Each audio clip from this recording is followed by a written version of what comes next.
Have you noticed much of our suffering arises in our relationship with others?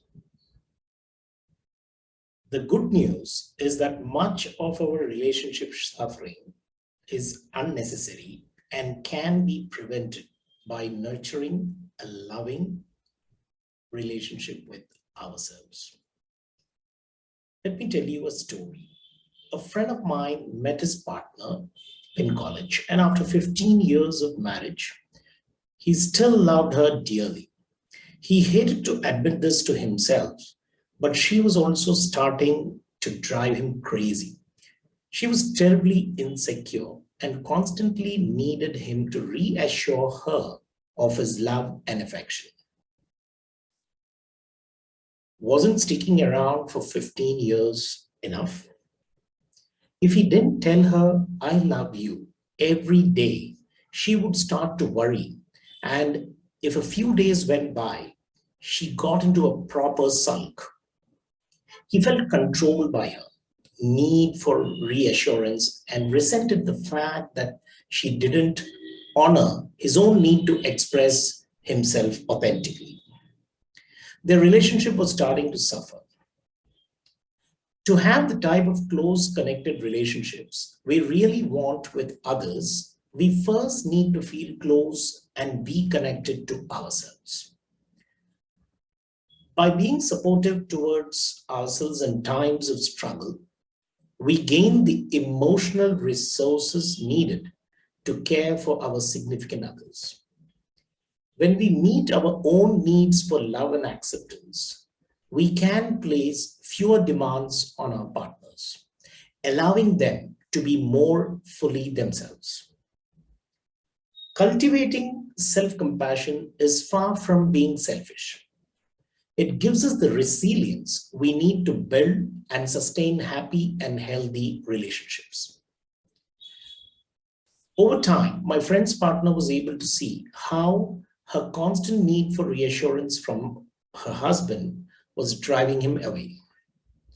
She realized that she had to become, much more resilient, and she's become a black hole, and she will never be able to fully satisfy her insecurity by giving enough love.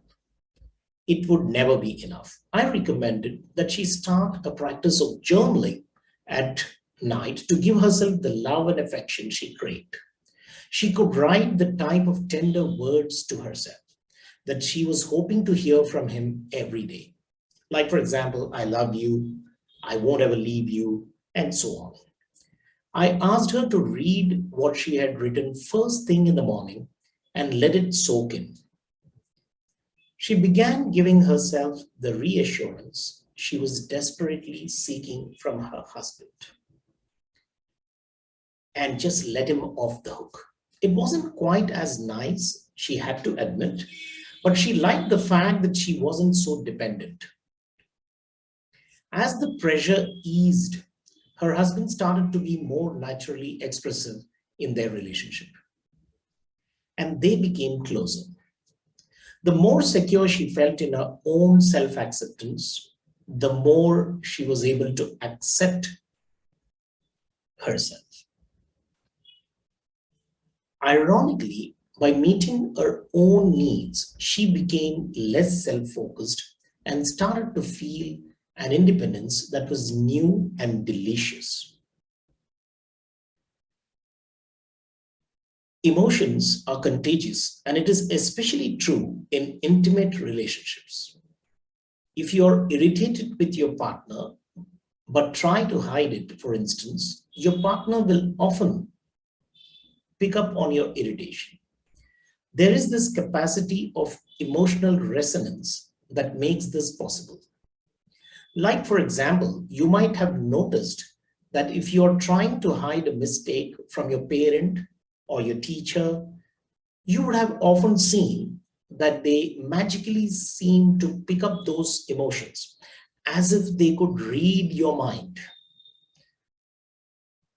Our brains would have been communicating emotions to one another regardless of how carefully we choose our words or actions.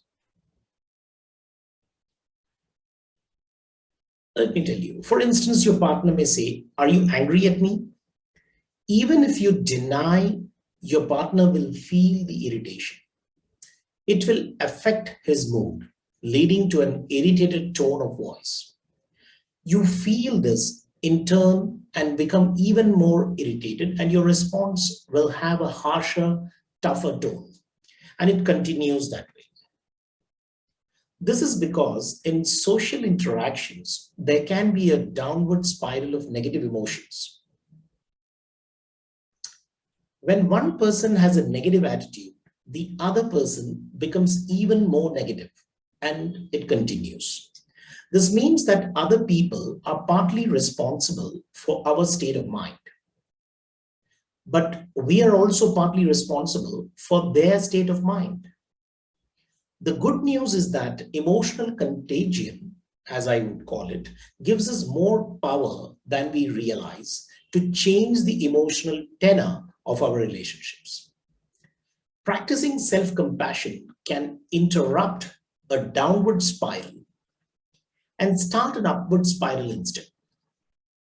A very useful way to change the direction of a negative relationship or interaction, therefore, is to have compassion for the pain we are feeling in the moment. Research shows that self-compassionate people have happier and more satisfying romantic relationships.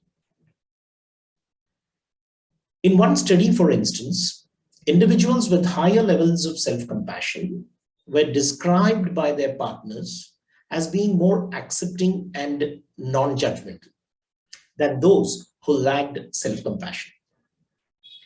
Rather than trying to change their partners, self-compassionate people tended to respect their opinions and consider their point of view.